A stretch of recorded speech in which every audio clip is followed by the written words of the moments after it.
Rural Lifestyle, brought to you by Brown Chevrolet Buick. In Wamego, just a short drive down the yellow brick road. Good morning and welcome back to the show. Thanks for joining us, Karen. It's good to see you Good to see you again. Thank you. We're making fajitas today. We are. First thing I have to do is we've got a group of dietetic. Did I get that right? You got it right. Kansas State University dietetic students. Yes, so we've got we actually have an audience with us today. It's fun. So everybody, you got 30 seconds. There you go. All right. There we go. All right. So thank you all for joining us today. So we're making mushroom steak fajitas. We are. And this is a recipe that's kind of in conjunction with the beef. Mushroom, the Kansas, Beef Council as well as the Mushroom Council. Okay. It's on beefitswhatsfordinner.com, which most of our recipes are on there. Okay. So, but it's kind of a neat fajita. Typically, you don't see mushrooms in fajitas. Right. And so this is a great addition. And do you know that mushrooms are one of the highest sources of vitamin D in food? Food's not a very good source of vitamin D. We have to get that from the sunshine. But mushrooms are one of those things that's just really great source of vitamin D. So it's good to add them to something like fajitas. Okay, so what cut are we using? This is actually a sirloin, top sirloin. And which is tender, one of the 29 lean 29 lean cuts, and it's a really the word loin right. is in there. Right, that's great. Always look for loin and round. Those are the words we look for to make sure they're lean. But this cut is really tender. Therefore, we don't have to do a marinating step. What we're going to do, and I'll show you here, we're just going to take the steak. We're actually just going to slice it into these nice little 1/4-inch slices. Okay. And then I'm going to season it so that we can have, like I say, skip that marinating step. Okay. And you notice, Brian, I'm looking for that grain. Right. I'm cutting right against that grain. Okay. All right.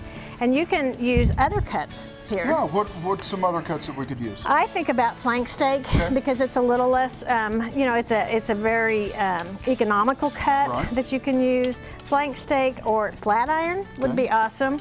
Any kind of sirloin, tri-tip, you bet. I know those. Now some of those would require a little more marinating perhaps, but this is just a fun fajita recipe that you get home, you know, and you think, oh, I forgot to marinate. So this is just a simple recipe you can use for that. Right. So I'm just going to show you basically then. I'm going to put these strips right into a bowl. Okay. And then I have taken a wonderful salt-free seasoning. Right. For people that really want to watch their sodium. And the dietary guidelines now tell us that we all need to reduce our sodium levels. So Mrs. Dash, this is actually the Fiesta lime.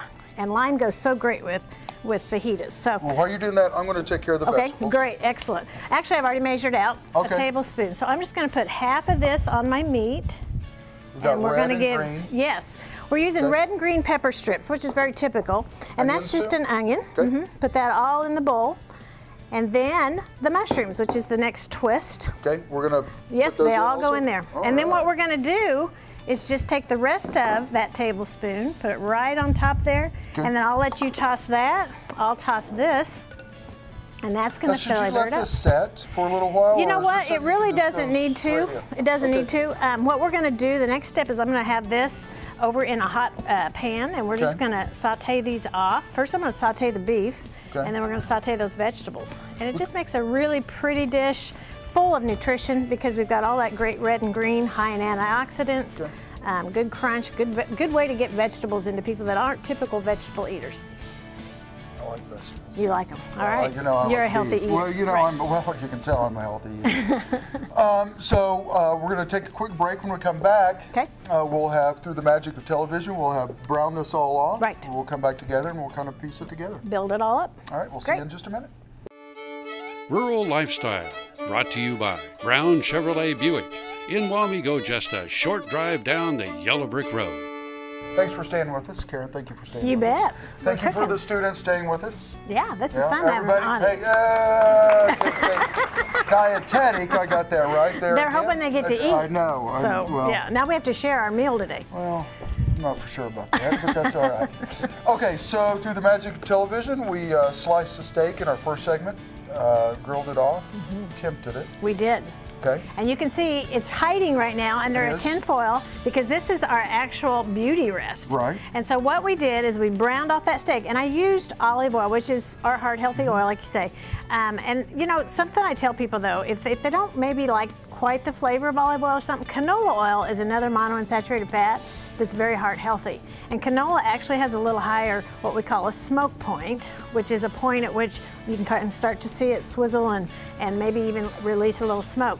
And so it's a little about 100 degrees higher than olive oil. So if you prefer, you could certainly use So if canola. you wanted to brown something off, say a roast or something like that right. before you cook Exactly. it, that might be a good oil. It would, yeah, Okay. especially with a braising like that. Good. Okay, so basically we temp test that with our instant read thermometer to 145 degrees, which is a medium rare for that steak cut. Remember, we seasoned that up during that first segment, and that Mrs. Dash's Fiesta Lime seasoning smells wonderful.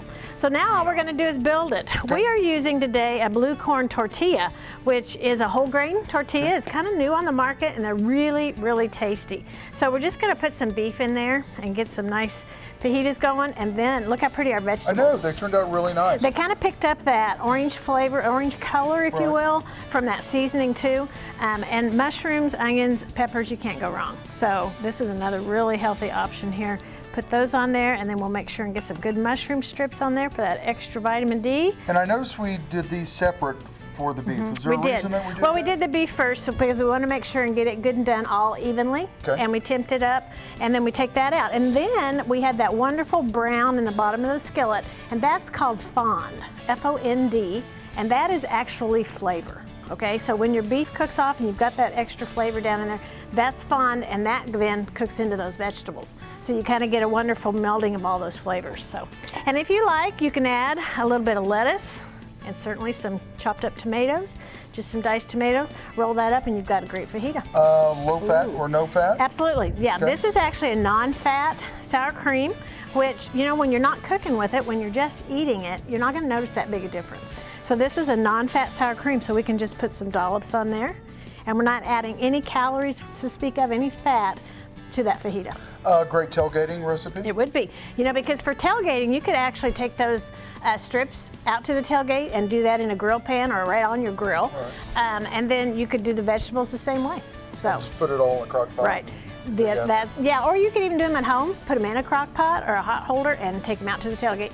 We want to remind everybody, we want to thank Hy-Vee for having us here today, Yeah. and remind everybody, beef, it's what's for dinner.org, Right. and .com. also .com, thank you very much, .com, and also the Healthy Beef Cookbook. Right. Contact the Kansas Beef Council for that cookbook, and I think we're going to eat. All right, sounds good to me. See you all later. Thanks.